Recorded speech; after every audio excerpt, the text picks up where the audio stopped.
ஒருவன் எவ்வளவு கற்றுக்கொண்டான் என்பதை விட அவன் கற்றதை எப்படி பயன்படுத்துகிறான் என்பதே அவனது புத்திசாலித்தனத்தை தீர்மானிக்கிறது.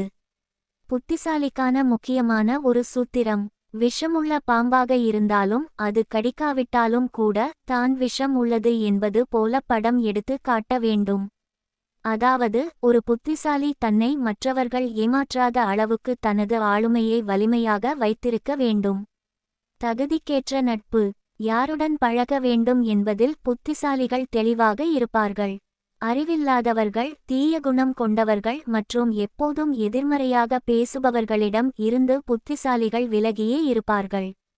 மற்றவர்களின் தவறிலிருந்து பாடம் கற்றல்: புத்திசாலி மனிதன் தான் மட்டும் தவறு செய்து அதிலிருந்து பாடம் கற்க மாட்டான். மாறாக மற்றவர்கள் செய்த தவறுகளையும் அதன் விளைவுகளையும் பார்த்து தான் அந்த தவறைச் செய்யாமல் தப்பித்துக் கொள்வான். ஏனெனில் எல்லா தவறுகளையும் நாமே செய்து திருந்துவதற்கு மனித ஆயுள் போதாது. இரகசியங்களை காத்தல்: உங்கள் மனதிற்குள் இருக்கும் திட்டங்களை யாரிடமும் பகிர்ந்து கொள்ளாதீர்கள்.